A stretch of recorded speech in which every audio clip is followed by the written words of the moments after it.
It's Emma Mills here, and welcome to episode 76 of MiTV. And we are broadcasting today from the balcony at home. So I've been using the home office today. The green wall is finished. In fact, we maybe should have shown you that. I'll show you in next week's episode. The green wall's finished, and I am slowly but surely making some headway with this book that I talked about a couple of weeks ago. But we're now in, well, it's the beginning of September, and I know you're going to hate me for this, but I've been thinking about this home straight to the end of the year.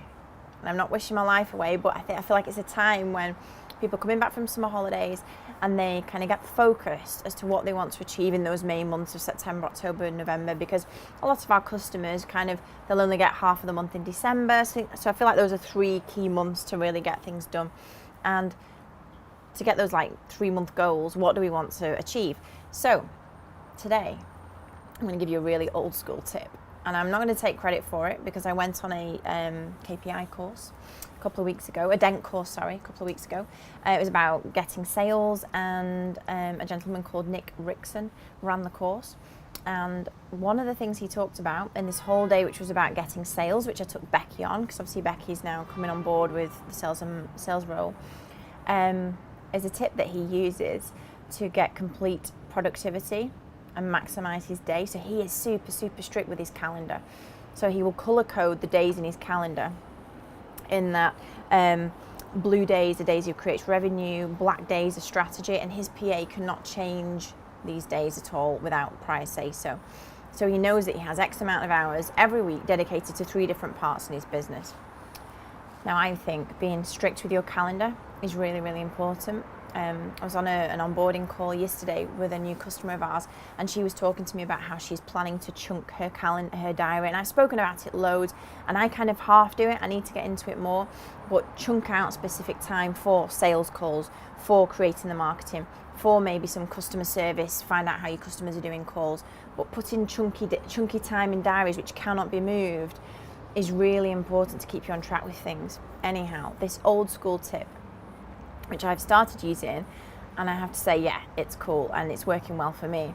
So if you remember the old pens with the blue, black, red, green on them, the 4-way pen, so he uses this when he goes to any meetings. Now for anybody that still uses notebooks, now I love the moleskin notebooks, so I always get new ones of those. Now if you use a notebook, take notes in any way, shape or form, this is going to be great for you. Now of course the ultimate is maybe if you have an iPad and one of the little pencil things where you can write on them and it actually creates the notes. This is a way to do it, or also if you've just got a pad and pen. But if you have one of the pens that does the blue, black, red, green, then he writes his notes from a very specific way. So it works well if you've been to meetings and are taking notes from it, maybe if you're a coach, consultant, and you have lengthy meetings with people that you then need to do something and transpose the notes into something. So he has 4 rules for the colours. So I mind if I'm looking down, but just remember. So the green, anything that's written in green or drawn a square around in green is things that you fix or things that need fixing. Anything in black is drama or issues. So if somebody's talking about an issue that's happening, problems, things like that. So that's what the black text refers to. Anything that is red is action. So all the red writing is stuff that needs to go into action points for somebody to get done. And the blue is data. So blue is just information about topics, things that you're talking about. But the red, black and green make it really simple to know exactly when you look at the notes what needs to happen with it. So what I've been doing is if I go and meet, say, a prospect or whatever it might be, a new meeting, and I'll make all my notes in the different colours. I can just take a picture, I send it to my PA, and then she knows exactly what to do with the information. So she's writing them up or popping tasks into Asana for me. She'll know that all of the red tasks that I've written down are going straight into Asana. She'll know that all of the green stuff is things that need to be looked at in a different meeting to fix. So the black, blue, red, green thing is working really well for me. I hope this is not too complicated for a pen, because I feel like I've not explained it in the best way. But just having this clarity, the bit that really works well for me, to be honest, even if you don't use the colours, is taking the photos and then pop them into Slack, and my PA either puts appointments in my diary from it, or puts stuff straight into Asana for tasks for me to do, or maybe schedule calendar appointments, things like that. So the notes in this way work really well. And I don't know if you've ever done what I sometimes do and used to do, is that you'll make notes in your notebook and then actually nothing happens with them. You're kind of like, oh yeah, I had that meeting and all these notes are here, and then it's quite painful to transpose them.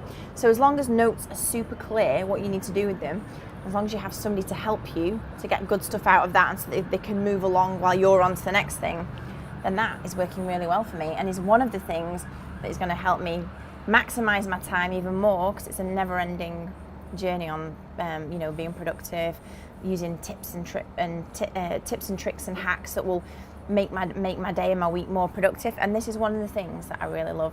And so I think you should try it. And if you've got any questions on any of that explanation of this red, black, blue, green, just let me know. And so I hope this episode of MiTV got your head out of the dirt and into the clouds, of which there are loads today in Manchester. And I will see you next week for episode 77. See you then. Bye bye.